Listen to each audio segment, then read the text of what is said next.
কৃষ্ণ কৃষ্ণ শুধু শ্রী কৃষ্ণ। ভগবান যাকে কষ্ট দেয় তাকে এরকমই দেয়। আসলে আপনি যখন ভগবানকে খুব ডাকবেন না, ভগবান তখন আপনাকে ধাক্কা মারবে। কেন? ধাক্কা মারতে মারতে তুমি যদি সরে যাও গোবিন্দের পথ থেকে, আর তুমি সে পথ পাবে না। কিন্তু যতই ধাক্কা মারবে তত গোবিন্দের চরণ ধরে থাকবে, কৃপা কিন্তু তোমার হবেই। যেমন ভগবান তার পায়ের মধ্যে একটা জিনিস লুকিয়ে রেখেছে, কাউকে দেয় নাই। গাড়ি বাড়ি টাকা পয়সা সবকিছু দিয়েছে, একটা জিনিস ভগবান চরণের তলে লুকিয়ে রেখেছে, ওটা কাউকে দেয় নাই। প্রশ্ন করবেন ওটা কি?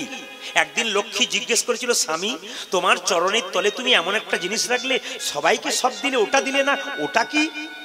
ভগবান বলল, ওটার নাম শান্তি। এই শান্তির জন্য সবাই টাকা পয়সা রোজগার করছে, গাড়ি বাড়ি করছে, কিন্তু শান্তি পাচ্ছে না। শান্তি পাবে তখন আমার চরণ ধরবে যখন। এই জন্য গোবিন্দের চরণ ছাড়া শান্তির জায়গা নাই। যতই টাকা রোজগার করুন, আপনি হাজার হাজার টাকা লাখ লাখ টাকা রোজগার করছেন, ঘুমাবার সময় যদি 2 টাকার ঘুমের ট্যাবলেট খেয়ে ঘুমাতে হয়, এমন রোজগার করেন কি নাম আছে? ঘুমাবার সময় যদি আপনাকে টেনশন ভোগ করতে হয়, আপনার এমন রোজগার করার কি দাম আছে? খাবেন দাবেন সুখে ঘুমাবেন, কৃষ্ণ নাম করবেন, তবে তো সুখী, নইলে তো আপনি দুঃখী। আপনার তো লোকে ভিক্ষা করে 2 পয়সার জন্য, আপনি তো মহা ভিখারি। ভগবানের কাছে শুধু চাইছেন আর টেনশন ভোগ করছেন, এমন চাইবেন কেন? মায়েরা, নারায়ণের 4টে হাত ছিল না 6টা ছিল? জোরে বলুন। এক হাতে শঙ্খ, এক হাতে চক্র, এক হাতে গদা, এক হাতে পদ্ম। তিনি কি শেখালেন? যদি কেউ আমাকে ভালোবাসতে থাকো, পবিত্র শঙ্খের ধ্বনি তুমি শুনতে পাবে, তোমার ভেতর পবিত্র হবে। কিন্তু আমার সঙ্গে শত্রুতা করো, ভক্তের সঙ্গে শত্রুতা করো, তাকিয়ে দেখো সুদর্শন চক্র আছে, একবারে ছেড়ে দেবো না, শিশুপালের মতো দিয়ে দেবো। কিন্তু আবার এক হাতে গদা আছে, পদ্ম আছে, ভালোবাসলে পদ্ম দেবো, আর না ভালোবাসলে গদা আছে হাতে। আপনাদের কাছে নিবেদন, কৃষ্ণ ভক্তকে যদি কেউ অপমান করে, তাহলে আপনি চক্র ব্যবহার করবেন, প্রতিবাদ করবেন। আর যদি কৃষ্ণ ভক্তকে কেউ ভালোবাসতে পারে, আপনি তাকে পদ্মের মতো ব্যবহার করবেন। এগুলো কিন্তু শিক্ষণীয় বিষয় আছে। ভগবান প্রত্যেকটা জায়গাতে শিক্ষা দিয়ে দিয়েছে। আচ্ছা, ভগবান কৃষ্ণ যদি আপনাকে এসে বলে, আচ্ছা আমাকে চাস না 100 বছর আয়ু নিয়ে বিরাট সম্পত্তির মালিক হয়ে নাতিপুতি নিয়ে সংসারে বেঁচে থাকতে চাস, আপনারা কোনটা চান? প্রথমটা না দ্বিতীয়টা? এখন বলছেন যে প্রথমটা, মানে কৃষ্ণকে চাই। কিন্তু আড়ালে যদি কৃষ্ণ একবার জিজ্ঞেস করে, চারিদিকে তাকিয়ে দেখবেন কেউ কোথাও রয়েছে নাকি, তখন বলবেন, না না আমি প্রথমটাই চাই না, দ্বিতীয়টাই চাই, কারণ আমার অত দরকার নাই কৃষ্ণ, আমি 100 বছর বাঁচবো। কিন্তু জেনে নিন মায়েরা, বলছে 10 বছর যদি কোনো কৃষ্ণ ভক্ত বাঁচে তার লাভ আছে, 100 বছর যদি একজন অভক্ত বাঁচে তার লস আছে। কেন বলুন তো? 10 বছর যদি কৃষ্ণ ভক্ত বাঁচে, সে 100টা ভক্ত তৈরি করে দিয়ে যাবে, আর অভক্ত যদি 100 বছর বাঁচে, ও হাজার হাজার অভক্ত তৈরি করে। এই জন্য আমি আপনাদের ছোট্ট ছোট্ট শিক্ষা দিতে চাই। এখানকার অনেক ভক্ত আছে, অনেকে জিজ্ঞেস করছে আজকে আপনি পালা কি করবেন। আস্তে মায়েরা জিজ্ঞেস করছে পালা কি করবেন, তা আমি বললাম পালা তো জানি না। উনি জিজ্ঞেস করছেন পালা জানেন না? না, তাহলে কি জানেন? আমরা পালা জানি না, লীলা জানি। যারা প্রকৃত ভক্ত হবে, কীর্তনীকে কোনদিন জিজ্ঞেস করবেন না কি পালা করবে, লীলা কি হবে, অথবা বলবে কি বিষয় কি হবে, আজকের আলোচনা কি হবে, এইটা হচ্ছে বিষয়। পালা কিন্তু নয়, পালা যাত্রার হয়, নাটকের হয়, অন্য কিছুর হয়। পালা আমাদের জীবনেও হয়। আপনারা জানেন 2টো পালা আছে, কি কি বলুন তো? একটি আষাঢ় পালা, একটি, জোরে বলুন। আচ্ছা, যারা কীর্তন শুনতে এসছেন তাদের কোন পালাটা শেষ হয়েছে, আষাঢ়টা না যাওয়ারটা? জোরে বলবেন। আষাঢ়টা। একটু জোরে বলুন, কোনটা পালা শেষ হয়েছে? আষাঢ়টা। আচ্ছা, এবার জোরে বলুন বাকি আছে কোনটা? পেছনে জন সবাই বলবেন বাকি আছে কোনটা। ডানে বানে বলুন বাকি আছে কোনটা। এত যদি বুঝছেন তাহলে সাদা চুলে গোদরেজ নিচ্ছেন কেন, যদি যাওয়ারটা বাকি আছে? না না, আমরা কিছু কথা, এদিকে আমরা কিছু কথা বলি কিন্তু ভুল বলি। কিরকম বলি? এইদিকে তাকান। অনেকে বলে না, ঠাকুর সংসারের যা জ্বালা, আমার কেন মরণ হয় না, হাজার লোকের হয়। ও কিন্তু বাইরে বলে, ভেতরে কিন্তু বলে না। জ্বালাই পড়ে বলে। এইদিকে একজন বুড়িমা জঙ্গলে গেছে, কাঠ কুড়িয়েছে, আমার দিকে তাকান, নিয়ে কাঠে একটা বোঝা তৈরি করেছে, উঠাতে পারছে না, গোবিন্দকে ডাকছে, হে গোবিন্দ। বলে কি, আর আমার দরকার নাই, এবার মুক্তি দাও, মুক্তি দাও, মুক্তি দাও। বারবার কাঁদছে। ভগবান এসে বলছে, যা বুড়ি, তোর এবার মুক্তি দিলাম, মানে তুই মরবি। বুড়ি বলছে, না না, আমি ওই মুক্তি চাই নাই, আমার বোঝাটাকে মাথাতে তুলে আমাকে মুক্তি দাও, মরিতে চাই না আমি সুন্দর ভুবনে। এ আমরা মুখে মুখে বলি। আসুন, আজকে লীলার বিষয় হচ্ছে দুঃখী কৃষ্ণ দাস। কৃষ্ণ নামে যে কি আনন্দ, যে ডুবেছে সে জানে, যে ডুবে নাই সে জানে। বেলা 4টা থেকে অনেকে এসে এখানে বসে আছে, কেন বলুন তো? ওরা ডুবে গেছে, তাই আগে থেকে ভেসে চলে এসেছে।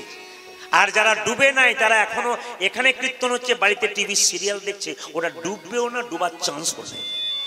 এইদিকে তাকাবেন। এই জন্য আপনাদের কাছে নিবেদন রইল, ধারেন্দাতে দুজন স্বামী স্ত্রী ছিল, একজন কৃষ্ণ মণ্ডল, তার স্ত্রীর নাম দ্বারিকা দেবী। অভাব ছিল কিন্তু কৃষ্ণ ভক্ত ছিল। তাদের একটা নিবেদন কি জানেন? একদিন দ্বারিকা দেবী বলছে, স্বামী, ছেলে মেয়ে তো নাই, আমি ছোট্ট কথা একটা বলতে চাই, আপনি গল্প করলে যেন পাশের জন্য ডিস্টার্ব না হয়। কারণ হরি কথায় কেউ যদি গল্প করে পাশের জনকে ডিস্টার্ব দেয়, তবে যে শোনে তার মঙ্গল হয়, কিন্তু যে শোনে না গল্প করে তারও মঙ্গল হয়। রাজা এদিকে এদিকে রাজা দশরথ যখন রাজ্য ছাড়বে, মানে সিংহাসন ছাড়বে, এদিকে রাজা দশরথ যখন সিংহাসন ছাড়বে, রামকে রাজা করবে, একটা মেয়ে তখন ফুলের মালা গাচ্ছিল, তার নাম কৈকেয়ী। কৈকেয়ী মা যখন ফুলের মালা গাচ্ছে, তখন একটা মেয়ে পেছন থেকে এসে বললো, এ কৈকেয়ী, কি জন্যে মালা গাচ্ছিস? বলে, রামের গলায় পরাবো বলে। জিজ্ঞেস করলো সেই মেয়েটা, বলতে হবে কোন মেয়েটা, জিজ্ঞেস করলো, তুই মা রামকে মালা পরাবি?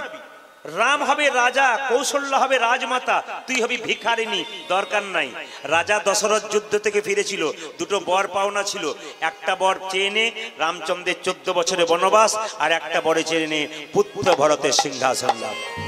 একজন হাত তুলে বলুন তো, ওই মেয়েটা কে যে কান ফুসফুস দিয়েছিল? কুজি মন্থরা। যদি আপনার পাশে কেউ গল্প করে তাহলে বুঝবেন কুজি মন্থরা পার্টি পাঠিয়েছে গল্প করার জন্য। এদেরকে কুজি মন্থরা ভেবে সরিয়ে দেবেন, তবে আপনার রামচরণে গোবিন্দ চরণে মতি থাকবে। আজই শুনবেন ওনার কথা, তাহলে আপনি গোবিন্দ চরণ থেকে অনেক দূরে সরে যাবেন। যেটা বলুন, রাধা মাধব কি, শ্যাম সুন্দর কি। আজকে আমি উত্তর 24 কোণে থাকবো না, আজকে থাকবো মেদিনীপুরে। কোথায়? মেদিনীপুরে খড়গপুর রেল স্টেশনের নাম আপনারা শুনেছেন, সবচাইতে বড় রেল স্টেশন। তো সেইখানে তার একটা পাশে ছোট্ট গ্রাম ছিল, তার নাম ধারেন্দা গ্রাম। জোরে বলবেন, গ্রামটার নাম কি বললাম? বেশ, আমি একটা একটা করে বলবো, একটু পরে প্রশ্ন করব, যদি কেউ উত্তর দিতে পারেন খুশি হব। ধারেন্দা গ্রামটা খুব গরিব ছিল, এখন ঠিক আছে, তখন গরিব ছিল, গরিব লোকের বাস। কিন্তু একটা জিনিস কি জানেন, টাকা পয়সা ছিল না, কিন্তু স্বভাবটি ভালো ছিল। স্বভাব ভালো মানে কি? সবাই কৃষ্ণ ভক্ত ছিল। মায়েরা, দ্বারিকা দেবী একদিন তার স্বামীকে বলল, জগন্নাথ মন্দিরে দাও। কেন? কিছু চেয়ে নিয়ে এসো। তার স্বামী বলল, দেখো, তোমাতে আমাতে কোনোদিন ঝগড়া নাই, কিন্তু এ কথা বললে তোমার সঙ্গে আমার দু কথা কাটাকাটি হয়ে যাবে। বলে, কেন? এইদিকে এদিকে কেন না, আপনাকে বলি, হেলান দিয়ে কীর্তন শুনবেন না? কীর্তন শোনার সভ্যতা আছে কিন্তু, হ্যাঁ, কীর্তন যখন শুনবেন তখন কীর্তন শোনার সভ্যতা আছে। একটু বাবু হে বসুন, মানে হেলান দিয়ে কীর্তন শুনবেন না। ওটা শোনা হয় কোথায়? যেখানে ড্যান্স হাঙ্গামা হয় সেখানে আপনি হেলান দিতে পারেন, নাচতে পারেন, কিন্তু এই জায়গাটা একটু পবিত্র হয়ে বসতে হয়। ওই জন্য কীর্তন যারা শোনে তাদের বসতে শিখতে হয় প্রথমে। বসা না শিখলে কিন্তু কীর্তন শোনা হয় না। দেখবেন অনেক বয়স্ক বাবা সামনে বসে আছে, ওদের বসাটা দেখুন তো, কোনো হেলান নাই, কিছু না। এখন থেকে আমরা হেলান দিতে শুরু করেছি বলে 60 বছর পেরোনোর আগে আমাদের নিতাই গৌর হরিবল হয়ে যাচ্ছে। আর এরা হেলান দেয় নাই বলে এখনো শক্ত আছে, কিন্তু তাই হেলান দেবেন না, নইলে গন্ডগোল আছে। তবে বলে রাখি, দ্বারিকা দেবীকে বললো, তুমি চাইবে না, ভগবানের কাছে চাইতে নাই, যে চাই সে অল্প পায়, যে চায় না এত পাই ভাবতেই পারে না। মন্দিরে গিয়ে ভগবানকে বলবেন, গাড়ি দাও, বাড়ি দাও, টাকা দাও, পয়সা দাও, কেন বলবেন? একটা বাচ্চা ছেলে তার মায়ের কাছে ঘুরঘুর করলে মা তো বুঝতেই পেরে যায় বাচ্চা কেন ঘুরঘুর করছে। ভগবানের নাম যদি অন্তর্যামী হয়, তিনি তো আপনার সব জানেন, আবার জানানোর কি দরকার আছে? শুধু গিয়ে ভক্তিটুকু দেন, উনি তো দেবার জন্য তৈরি হয়ে গেছে। যে চায় সে অল্প পায়, যে চায় না এত পায় ভাবতেই পারে না। ভগবানের পরম বন্ধু সুদামা এত অভাব ছিল, কিন্তু গোবিন্দের কাছে যখন দ্বারকায় রাজা হয়েছিল কৃষ্ণ এতবার গিয়েছে, কৃষ্ণ জিজ্ঞেস করেছে সুদামা তুই কেমন আছিস? একবেলা খেতে পাই একবেলা খেতে পাই না, তবু চিৎকার করে বলছে আমি ভালো আছি। কৃষ্ণ বলছে আমি তো জানি তুই কেমন আছিস, তোর তো সব ঘটনা আমার নখ দর্পণে, তুই যে আমার বন্ধু আমি জানি তুই, তবু তুই একবারও দুঃখের কথা বললি না, একবারও বললি না আমি একবেলা খেতে পাই একবেলা খেতে পাই না, তুই কিছুই চাইলি না। কৃষ্ণকে সুদামা বলল আমার আর চাওয়ার কি আছে, কৃষ্ণকে যে পেয়ে যাই তার আবার চাওয়ার কি আছে, তোকে দেখে নিলাম না সব চাও আমার পূর্ণ। কেউ যদি চোখের জলে আরো গোবিন্দের চরণ ধোয়াইয়ে দিতে পারে, তবে তাকে কোনো টাকা পয়সা দিয়ে ফলমূল কেনার দরকার হয়, শুধু কৃষ্ণ বলিয়া দিনের মাথায় কর্ম করার পর গোবিন্দের চরণে একবার কৃষ্ণ প্রাণ গোবিন্দ বলে কাঁদিতে কেউ যদি সব দিয়ে দেওয়া যাবে, সব সব যখনই চোখের জল দিয়ে দেবেন তখন সব দেওয়া। আমরা বহু জায়গায় কীর্তন করতে যাই, বহু মানুষ এসে প্রণাম করে ভক্তি করে, বয়স্ক মানুষদের প্রণাম করতে আমি বারণ করি, কারণ প্রণাম নেওয়ার ক্ষমতা থাকা চাই। কিন্তু একজন বয়স্ক মানুষ আমাকে প্রণাম করবে, আমার শরীরে সে ক্ষমতা সহ্য না হতে পারে, ওর ভক্তি আমার চাইতে বেশি থাকতে পারে, ওটা কিন্তু আমার সহ্য হবে না। ওই জন্য প্রণাম সবাই করবেন না, নমস্কার করবেন। প্রণামটা নেওয়ার মতো ক্ষমতা সব শরীরে হয় না, সব শরীরে প্রণামের ক্ষমতা হয় না, শরীরে ক্ষতি হতে পারে। ওই যে দূর থেকে নমস্কার করবেন, কেউ প্রণাম করবেন না। আমি খুশি হব আপনারা যদি দূর থেকে নমস্কার করতে পারেন। কৃষ্ণ বললে কেউ যদি একবার কাঁদিতে পারে, হে গোবিন্দ তোমার হলাম বলে এসেছি একা, যাব একা। যাওয়ার পর সংসারে সবাই 2-4 দিনের জন্য কাঁদবে, তারপর সংসার যেমন ছিল তেমন থাকবে, শুধু তুমি চলে যাবে। রাজা বিনে যেমন রাজ্য আটকে থাকে না, আবার আরেকজন রাজা হয়। তুমি যদি মনে করো সংসারের মালিক আমি ছাড়া চলবে না, তোমার দাদু ঠাকুমার ছবিটা দেখো, ওরা ছাড়াও সংসার চলতো না, কিন্তু তোমরা আবার সেই রকমই চালাচ্ছ, ওর চাইতে ভালো চালাচ্ছ। দুরিকা দেবী বলল ঠিক আছে স্বামী তোমাকে চাইতে হবে না, আমি তো চাইতে বলি নাই, তুমি শুধু একবার দর্শন করে এসো। স্ত্রী যদি স্ত্রীর মতো হয় মা, তবে স্বামীকে উপরে ওঠায়। একজন পুরুষ বড় হবার পেছনে 2টো জিনিস থাকা দরকার, একটা মা বাবার আশীর্বাদ, স্ত্রীর সহযোগিতা। মা বাবার আশীর্বাদ যদি কোনো ছেলের প্রতি না থাকে, বড় হবে না, গাড়ি বাড়ি টাকা হবে, শান্তি হবে না। আর স্ত্রীর সহযোগিতা যদি না থাকে, তবে স্বামী কৃষ্ণ ভক্ত হতে পারে না। এই যে যারা কীর্তন শুনছে, আমার কীর্তন শুনে অনেকে চোখের জল পড়ছে, স্ত্রী সাহায্য করেছে, কৃষ্ণ ভক্ত হতে পেরেছে। আপনারা সাহায্য করুন। নারী যদি নারীর মতো হয়, পুরুষ উপরে ওঠায়, আর নারী যদি আনারি হয়, পুরুষ নিচে নিয়ে যায়। সুন্দর করে বললো তোমাকে স্বামী যেতে হবে না, জগন্নাথে কিছু চাইতে হবে না, তুমি একবার জগন্নাথ মন্দিরে যাও না, দর্শন তো হবে। স্বামী চলেছে জগন্নাথ মন্দিরে। পুরীর জগন্নাথ মন্দিরে চললো কে? কৃষ্ণ মন্ডল গাইতে গাইতে জয় জগন্নাথ জয় জগন্নাথ জয় জগন্নাথ জয় জগন্নাথ জয় জগন্নাথ জয় জগন্নাথ জয় জগন্নাথ জয় জগন্নাথ জয় জগন্নাথ জয় জগন্নাথ জয় জগন্নাথ জয় জগন্নাথ জয় জগন্নাথ জয় জগন্নাথ জয় জয় জগন্নাথ জয় জগন্নাথ জয় জগন্নাথ জয় জগন্নাথ জয় জগন্নাথ জয় জগন্নাথ জয় জগন্নাথ জয় জগন্নাথ জয় জগন্নাথ জয় জগন্নাথ জয় জগন্নাথ জয় জগন্নাথ জয় জগন্নাথ জয়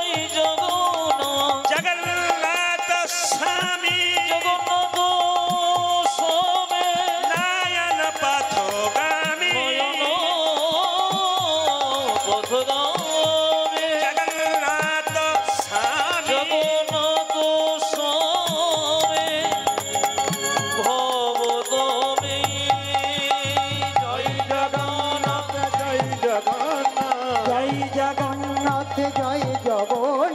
জয় জগন্নাথ জয় জগন্নাথ জয় জগন্নাথ জয় জগন্নাথ জয় জগন্নাথ জগন্নাথ দেব কি জগন্নাথ দেব কি জয় আচ্ছা পুরীর জগন্নাথ ধামে কারা কারা গেছে একটু হাত তুলবেন তো বাহ খুব খুশি আচ্ছা মায়েরা আস্তে আমি দুটো জিনিসের তত্ত্বের কথা বলবো একটু মন দিয়ে শুনবেন জগন্নাথ কিন্তু সাক্ষাৎ কৃষ্ণ এইদিকে এইদিকে এইদিকে কীর্তন শোনার সময় বসুন মন দিয়ে আমাকে দেখতে পাচ্ছেন না আড়াল হয়ে যাচ্ছে ওই জন্য স্টেজ আমি সব জায়গায় বলি স্টেজ একটা একটা একটা 1 ফুট 2 ফুটের মধ্যে করা ভালো আদান প্রদানটা ভালো হয় দূরের সবাই দেখতে পায় অসুবিধা নেই ওই যে পুরীর জগন্নাথ মন্দিরে যারা গেছেন তারা দেখেছেন জগন্নাথের চোখটা গোল না পটল চেরা জোরে বলুন গোল আচ্ছা প্রশ্ন মনে জাগে না জগন্নাথের চোখ গোল হলো পটল চেরা হলো না কেন পটল চেরা চোখ হলে বিচার একটু এদিক ওদিক হয় কিন্তু গোল চোখ যার হয় বিচারটা সমান হয় একজন ভিখারি গেলেও যা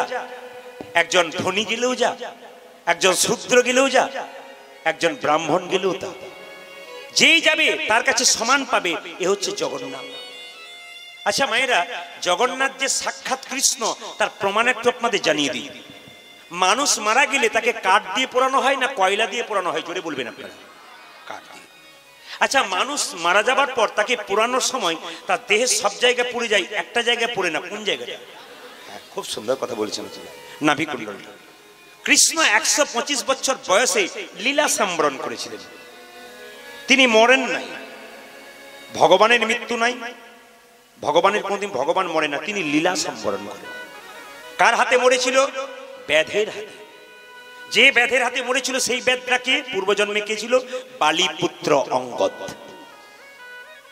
রামচন্দ্র অন্যায় ভাবে যখন বালিকে হত্যা করলো তখন বালিপুত্র অঙ্গদ বলল প্রভু আমার বাবা যেমন তোমাকে সাহায্য করেছিল আমি সেরকম করব কিন্তু তুমি 14 বছর পর যখন বনবাস থেকে ফিরে আসবে আমি তোমার কাছে যা চাইবো তুমি দেবে তো রামচন্দ্র বলল আমার রাজ্যে লোভই নাই তুই রাজ্য চাইবি দিয়ে দেবো অসুবিধা কিছু রামচন্দ্র 14 বছর পর বনবাস থেকে এলো সবাই সবকিছু দিল একজন চিৎকার করে বলে উঠলো এবার আমাকে দাও কে আমি অঙ্গদ কি চাস তুই পিতৃ হত্যার প্রতিশোধ লক্ষণ বলো চুপ কর তুই কাকে কি বলছিস তোর মনে নেই রামচন্দ্র বলল দাঁড়াও আমি কথা দিয়েছিলাম ওগো অঙ্গদ কথা দিলাম এই জন্মে তো হবে না আগামী দাপর আমি কৃষ্ণ হব 125 বছর বয়সে আমার পায়ে তুমি তীরবিদ্ধ করবে আমি লীলা সম্বরণ করব মায়েরা কৃষ্ণ যখন জন্ম নিয়েছিল তিনি মনুষ্যের মতন রূপ ধারণ করেছিলেন কিন্তু লীলা সম্বরণ লীলা দেখিয়ে গিয়েছিলেন মানুষের মতো সবই ছিল তার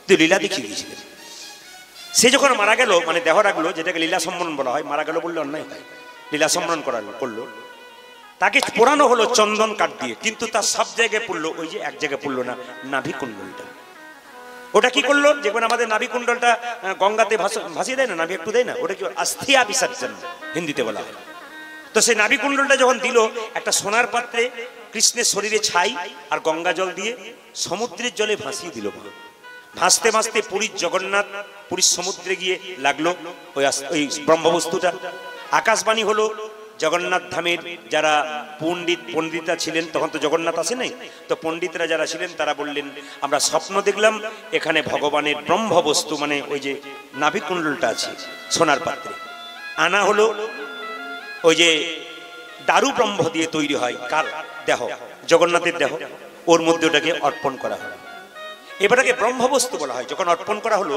এই ব্রহ্মবস্তুটা অর্পণ করার পর দেখবেন 12 বছর পর পর দারু ব্রহ্ম পরিবর্তন হয় মানে দেহ পরিবর্তন হয় জগন্নাথে যে করে সে কিন্তু 2-3 মাসের মধ্যে মারা যায় এটা নিয়ে ওখানে গেলে দেখতে পাবে আচ্ছা আরেকটা ছোট্ট কথা বলে রাখি জগন্নাথে গিয়ে দেখবেন কুকুর বিড়াল সবাই প্রসাদ পায় মানুষ তো পাই আগে সবাই পেত না এখন সবাই প্রসাদ পায় কেন পায় কার আশীর্বাদে পায় মা দুর্গা জগৎ জননী কেন বলুন তো একবার নারদ মুনি 12 বছর ধরে লক্ষ্মীর চরণ সেবা করেছিল লক্ষ্মী বলেছিল নারদ তুই কি চাস মা আমি গোবিন্দের ভগবানের প্রসাদ চাই নারায়ণের বলছে শোন বাবা, সব তো দেওয়া আছে আদেশ, কিন্তু ভগবানের প্রসাদ কাউকে দেওয়া যাবে না, নিজের হাতে দিতে পারবে না। বলছে তুমি যদি না দাও নারায়ণের প্রসাদ, আমি যাবই না, আমি আবার চরণ সেবা করব, দেখি তুমি দাও কিনা। কিছু মনে করবেন না মায়েরা, মেয়েরা যদি স্বামীর কাছ থেকে কোনো কাজ আদায় করতে হয়, দুটো পথ উপায় অবলম্বন করলেই হয়। বলবো না, বাদ দিয়ে না, দাদারা বুঝে নেবে যে এইটাই বলেছে। দুটো উপায়, কি বলুন তো? এইদিকে স্বামী যখন কাজে যাবে হাসি মুখে বিদায় দেবেন, যখন কাজ থেকে ফিরে আসবে আপনার কাজ আদায়ের চান্স থাকবে, মুখটাকে ভার করে থাকবেন, দেখবেন কি হয়। এসেই বলবে কি গো, যাবার সময় হাসতে হাসতে বিদায় দিলে, এখন মুখটা বাংলা পাঁচের মতো ভার করে, ভালো লাগে না, সারাদিন পর কাজ করেছি, কি চাইছো তুমি বলো তো কি?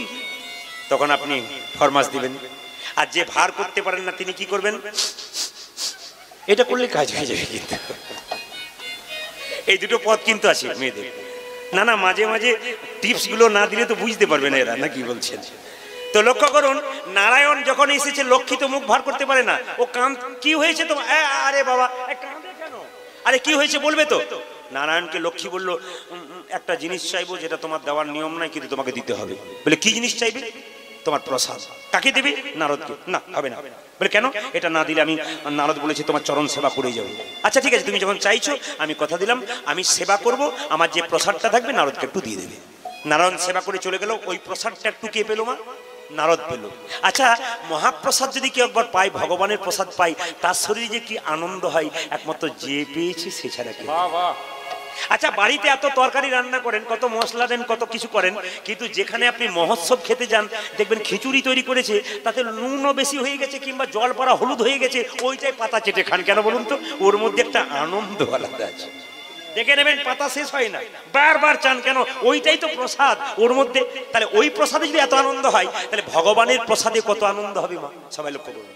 এখন ভগবানের প্রসাদ পেয়ে নারদ মুনি নাচতে নাচতে একবারে বৈকুণ্ঠ থেকে পরের স্তর হচ্ছে কৈলাস পর্বত, নাচতে নাচতে হচ্ছে আসছে, তখন সঙ্গে সঙ্গে একজন বলছে, ভাগ্নে মামা, ও ভাগ্নে, কি মামা? তোর বিনাতে এত গান বাজে না, আজ বাজছে কেন? বলে মামা আজকে প্রসাদ পেয়েছি। কার? ভগবানের। ও ভাগ্নে, আমার তুই ভাগ্নে একটু, মানে বাবা কৈলাস পর্বত থেকে বলছে, ভাগ্নে একটু প্রসাদ দিবি না? বলে সব তো খেয়ে ফেললাম। বলে একটু নাই? বলে না নাই, দেখ তো নখের কোণে আছে কিনা। ও মায়েরা, একটুখানি নখের কোণে ছিল, ওটা কৈলাস পর্বতে বাবা পেয়ে এমন নাচতে শুরু করেছে যে সব দেব দেবীরা গিয়ে দুর্গাকে বলছে, এই কি কাণ্ড হলো, একবার দক্ষ রাজার সময় করেছিল, একবার এখন করছে, কি ব্যাপার? তাণ্ডব নৃত্য করছে, ব্যবস্থা কিছু। দুর্গা গিয়ে বলছে, চুপ করো, খালি নাচছে, কি হয়েছে তোমার? ধমক দিয়েছে। শিব বলছে, প্রসাদ পেয়েছি, এই জন্য আনন্দ। কার প্রসাদ পেয়েছো? ভগবানের প্রসাদ পেয়েছি। আমার জন্য রাখো নাই? না। আমি তোমার অর্ধাঙ্গিনী নই? অবশ্যই। সহধর্মিনী নই? অবশ্যই। তোমার সুখের ভাগ অর্ধেকটা আমার, তোমার দুঃখের ভাগ অর্ধেকটা আমার, তোমার তোমার প্রসাদের ভাগ অর্ধেক। অবশ্যই। পারলাম না, আমি নিজে খেয়ে ফেলেছি। দুর্গা দেবী বলল, ঠিক আছে আমিও দেখব। ধ্যান করলেন ভগবানের। ভগবান বললেন, দুর্গা আমি কলিযুগে পুরীতে জগন্নাথ ধামে জগন্নাথ রূপে যাব, তার পেছনে তোমার মন্দির থাকবে, অন্নপূর্ণার মন্দির। আমার প্রথমে প্রসাদ তৈরি হবে, অন্নপূর্ণার মন্দিরে যাবে। এই প্রসাদ শুধু মানুষ নয়, শ্রীগাল কুকুর সবাই প্রসাদ পাবে। জগৎ জননী মা দুর্গার আশীর্বাদে আপনারা সবাই প্রসাদ পেয়ে যান। মা দুর্গার আশীর্বাদে প্রসাদ পেয়ে যান। মায়েরা, জগন্নাথ মন্দিরে কৃষ্ণ মণ্ডল কি বলছে দেখুন। ভক্ত যারা হয় ভগবানকে দুটো কথা শোনাতে পারে, কিন্তু যদি প্রকৃত ভালোবাসতে পারে, দেখবেন যাকে খুব ভালোবাসে কেউ তাকে দুটো কথা শোনায়, কিন্তু আবার দুঃখ করে। কৃষ্ণ মণ্ডলে কেঁদে কেঁদে বলছে, ওগো জগন্নাথ, ওগো জগন্নাথ, তোমার কাছে চাইবো বলে এসেছিলাম, কিন্তু কি চাইবো, তোমার হাত নাই, তুমি দেবে কি? তুমি দেবে কি? তোমার পা নাই, তুমি দেবে কি? দেবে কি? জগন্নাথ যেন বলল, কৃষ্ণ মণ্ডলে রে, আমার হাত নাই, কিন্তু এই হাত আমি জগতের সবাইকে দিলাম কর্ম করার জন্য, মারামারি করার জন্য নয়, শুধু খাবার জন্য নয়, হরিনাম কর্ম করার জন্য হাত দিলাম। সুকর্ম করবি, হরিনাম করবি, সংসারে সুখে থাকবি, এই জন্য হাত দিলাম। এক জায়গা থেকে অন্য জায়গা যেতে হবে রোজগারের জন্য, সেই জন্য আমার পা ছিল, এই পা তোদেরকে দিলাম, আমার যা ছিল সব তোদেরকে দিলাম। জগন্নাথ মন্দিরে কৃষ্ণ মণ্ডল কেঁদে কেঁদে বলল, ওগো জগন্নাথ, লোকে তোমার কাছে যা চাই আমি তা চাইবো না, লোকে গাড়ি বাড়ি টাকা পয়সা ধন দৌলত চাই, কিন্তু আমি এমন একটা জিনিস চাইবো যেটা কেউ চাই না। মায়েরা দেখুন কি চাইছে, আপনারা কেউ চান না।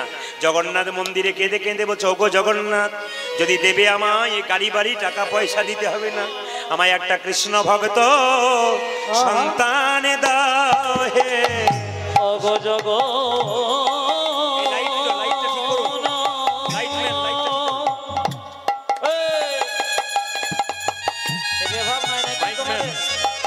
যার যখন কাজ তার কাজটা বাড়াও, মাইকম্যান যে যখন কাজ করবে তার কাজটা তখন বাড়াবে।